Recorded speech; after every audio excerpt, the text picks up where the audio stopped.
Chers amis de Café Évangile, quand ils approchèrent du village où ils se rendaient, Jésus fit semblant d'aller plus loin, mais ils s'efforcèrent de le retenir. Reste avec nous, car le soir approche et déjà le jour baisse. Il entra donc pour rester avec eux.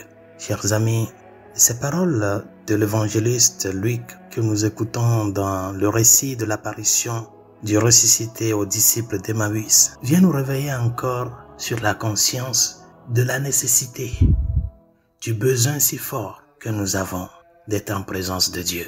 Il y a beaucoup de gens aujourd'hui qui pensent qu'ils peuvent vivre sans Dieu.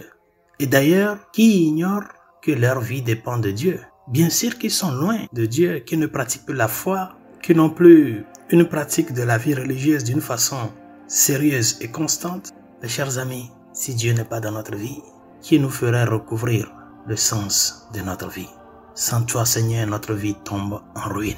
Marie-Madeleine n'a pas résisté à vivre un seul jour sans le Christ. Déjà le jour suivant, dans ce souci d'être avec le Seigneur, elle s'est levée de bonne heure pour se rendre au tombeau. Elle n'a pas pu tenir une seule journée sans la présence du Christ. Dieu s'est caché à l'homme le samedi saint et nous avons senti cette inquiétude, cette insécurité de que sans lui nous ne sommes rien. C'est pour cela ces paroles des disciples d'Emmaüs doivent retenir l'attention de tout un chacun de nous. Peut-être aujourd'hui tu essaies de mener ta vie aux dépens de toi, parce que tu as le nécessaire, parce que tu ne demandes rien à personne, il y a quelqu'un à qui tu ne le demandes pas mais qui te le donne. Et s'il ne te le donne pas, ces genre de trucs, ta vie n'est rien. Par exemple, la santé, le fait d'aller et de revenir sain et sauf, le pain quotidien, et ce sont là certains de ces dons-là que le Seigneur nous procure sans que nous ne le demandions. Vous voyez, apprenons à ouvrir la porte au Christ.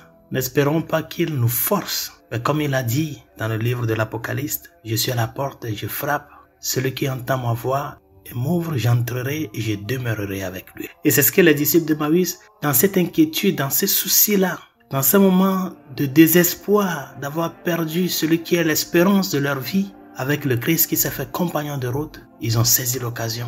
Bien qu'ils ne savaient pas que c'était lui, mais ils ont saisi l'occasion d'ouvrir la porte à ce compagnon-là. Reste avec nous, Seigneur. Le soir approche. C'est pour cela, Sainte Thérèse d'Avila l'a bien dit, celui qui a Dieu a tout. La seconde chose que cet évangile nous enseigne, c'est ce moment-là où les disciples ont reconnu le Christ à travers la fraction du pain.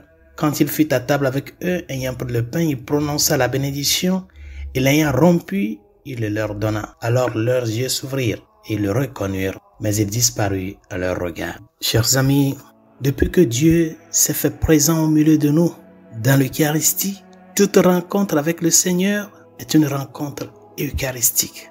Qu'est-ce que je voudrais dire?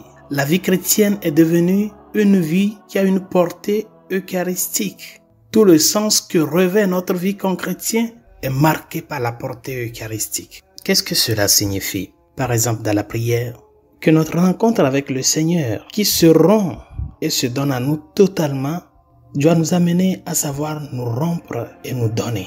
Ça, c'est très important dans la vie chrétienne.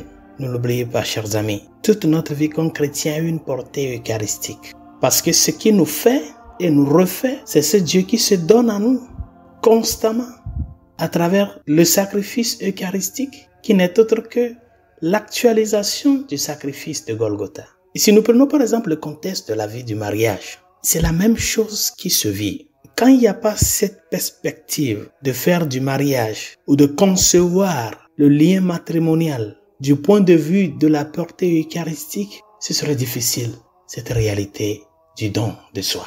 J'ai toujours l'habitude de dire aux mariés que le sacrement de mariage, c'est le mystère de la croix qui se fait présent dans ce moment d'échange de consentement.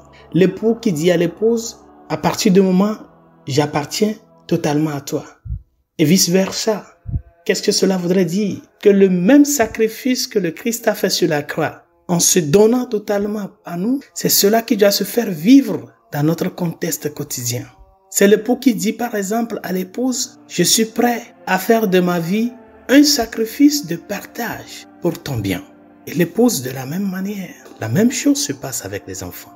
Étant donné que la première obligation des enfants, c'est l'obéissance aux parents, nous sommes appelés à faire de cette relation une relation eucharistique Dans la mesure de que, comme enfants, nous devons apprendre à nous rompre pour pouvoir se donner, c'est-à-dire à mourir à nous, pour pouvoir parvenir à l'accomplissement de cette obligation d'obéissance. Et quand nous avons cette perspective-là, de la dimension eucharistique de toute la vie chrétienne, chers amis, nous l'avons tout compris. C'est le grand message de l'apparition du Seigneur aux disciples d'Emmaüs. Vous voyez comment la nuit de la vigile pascale, le samedi saint, comment avec la lumière du cierge pascal, du moment où les fidèles ont commencé à allumer leurs bougies, vous voyez comment la lumière petit à petit rompait les ténèbres. Jusqu'arrivé à un moment où tout le monde avec sa bougie allumée a fait resplendir la lumière du Christ.